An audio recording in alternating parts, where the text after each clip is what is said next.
Kematian aktor laga Sandi Permana membuat geger dunia hiburan tanah air. Dia dibunuh saat bersepeda di kawasan Cibarusa, Bekasi, Jawa Barat pada Minggu 12 Januari 2025. Itulah berita populer pertama iNews.id dari 5 berita yang dirangkum dalam sepekan terakhir. Pemain film misteri Gunung Merapi 3 itu tewas usai ditusuk pelaku yang diduga tetangganya di Kompleks Perumahan TNI Polri Desa Cibarusa Jaya. Ketua RT Desa Cibarusa Jaya Sumarmaji mengatakan, kronologi pembunuhan Sandi berawal saat korban sedang perjalanan pulang usai mengurus ternak di lokasi yang tidak jauh dari rumahnya. Sandi yang bersepeda listrik dihadang pelaku yang langsung menikamnya membabi buta. Kasat Reskrim Polres Bekasi Kompol Onkoseno Gandiarso menjelaskan, Sandi sempat berjalan dengan penuh luka tusuk di tubuhnya sebelum ditemukan warga pingsan di depan rumah salah satu tetangganya. Luka tusuk itu diantaranya berada di belakang leher, dada, serta perutnya. Warga kemudian membawa Sandi ke salah satu rumah sakit di daerah Cilengsi. Namun sayang nyawanya tidak tertolong. Saat ini jasad korban berada di Rumah Sakit Polri Kramat Jati. Polisi sudah mengantongi identitas pelaku dan hingga kini masih dalam pengejaran. Sementara motif pembunuhan masih belum diketahui. Berita populer kedua.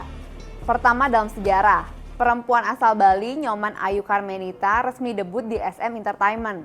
Nama Carmen viral di media sosial setelah dirilis sebagai idol oleh agensi Korea Selatan SM Entertainment. Carmen adalah orang Indonesia pertama yang berhasil masuk dalam jajaran idol SM Entertainment. Carmen debut di grup bernama Heart to Heart. Kabar ini pun langsung viral dan jadi trending topik di X. Banyak netizen ikut bangga atas prestasinya. Sebelumnya Carmen sudah berhasil mencuri perhatian netizen pada November 2024. Nama gadis kelahiran 28 Maret 2006 ini mendadak viral diperbincangkan gara-gara viral di situs Deku, media sosial asal Korea Selatan. Berita populer ketiga, terungkap mobil RI-36 dikawal patwal diduga arogan ternyata punya Raffi Ahmad. Mobil berplat nomor RI-36 menjadi sorotan setelah dikawal petugas patwal diduga arogan di jalan. Utusan khusus Presiden Bidang Generasi Muda dan Pekerja Seni Raffi Ahmad mengakui sebagai pemilik mobil itu. Raffi Ahmad dalam keterangannya mengatakan saat kejadian dia tidak berada di dalam mobil. Mobil berplat RI-36 itu dalam perjalanan menjemput dirinya untuk menuju lokasi agenda rapat. Dia juga menjelaskan kronologi peristiwa yang viral tersebut. Berawal saat taksi yang berhenti tiba-tiba karena ada truk di depannya, taksi kemudian mengambil jalur kanan sehingga hampir menyerempet mobil di jalur tersebut. Pengemudi taksi dan mobil tersebut kemudian membuka jendela dan saling adu argumen. Petugas patwal mobil jenazah Raffi Ahmad lalu menegur pengemudi taksi karena khawatir keributan ini akan membuat jalanan macet karena lalu lintas yang lumayan padat. Petugas patwal menegur mobil sambil menunjuk sopir taksi agar tidak bertengkar, serta meminta agar kendaraan maju. Raffi memastikan petugas itu tidak bermaksud arogan sebagaimana tudingan di media sosial. Sementara Dirgakum Korlantas Polri, Brigjen Raden Slamet Santoso menegaskan, aksi petugas patwal menunjuk-nunjuk taksi saat mengawal mobil berplat nomor RI-36 tidak bisa dibenarkan. Petugas itu sudah dipanggil dan dijatuhi sanksi teguran. Argo pun meminta maaf atas tindakan anggotanya tersebut. Berita populer keempat, terungkap ternyata ini pihak yang bangun pagar laut di Tangerang. Siapa dia?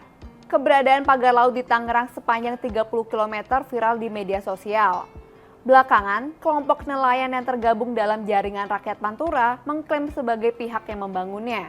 Perwakilan nelayan jaringan rakyat Pantura Tarsin mengatakan, pembangunan pagar laut yang membentang di pesisir utara Tangerang hasil inisiatif masyarakat setempat. Tarsin pun menegaskan, opini negatif yang beredar tidaklah benar. Dia berharap pemerintah bisa meluruskan persoalan ini agar tidak merugikan nelayan. Namun staf Menteri Kelautan dan Perikanan Doni Ismanto mengatakan, pihaknya masih menyelidiki dalang di balik pemagaran laut di Tangerang. Hasilnya akan rampung dalam 20 hari ke depan. Proses ini akan menentukan langkah selanjutnya, apakah pagar ini akan dibongkar atau dibiarkan. Dari hasil pengambilan foto udara menggunakan drone, terlihat pemagaran laut itu dimulai dari Desa Margamulya sampai dengan Desa Ketapang, kemudian dari Desa Patra Manggala sampai Desa Ketapang. Berita populer kelima. Ini alasan PSSI tunjuk Patrick Kluivert jadi pelatih timnas Indonesia. Alasan PSSI menunjuk Patrick Kluivert menjadi pelatih timnas Indonesia akhirnya terbongkar. Juru taktik asal Belanda itu dipilih karena pengalamannya sebagai pemain dan pelatih.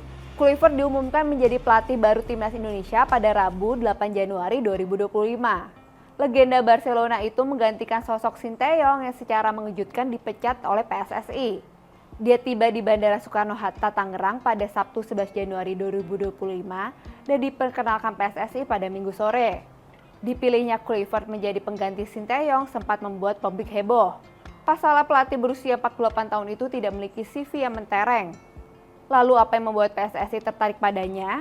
Menjawab hal itu, Kluivert beranggapan pengalamannya segudang menjadi daya tariknya. Dia mengaku pernah menangani tim nasional Kurakau dan Kamerun. Dia pernah menjadi direktur olahraga Paris Saint-Germain dan kepala akademi FC Barcelona. Selain itu, Kluivert juga menyinggung soal komunikasi. Bahasa Inggris akan digunakan sehari-hari untuk melatih pemain timnas Indonesia yang mayoritas pemain keturunan. Tugas berat sudah menanti Kluivert yang dikontrak selama 2 tahun dengan opsi perpanjangan 2 tahun. Dia akan melakoni debutnya bersama timnas Indonesia pada Maret mendatang dalam kualifikasi Piala Dunia 2026 putaran ketiga zona Asia melawan Australia. Itulah 5 berita populer iNews.id yang kami rangkum dalam sepekan terakhir. Baca terus iNews.id untuk mendapatkan berita-berita inspiratif dan informatif. iNews.id, cepat terpercaya.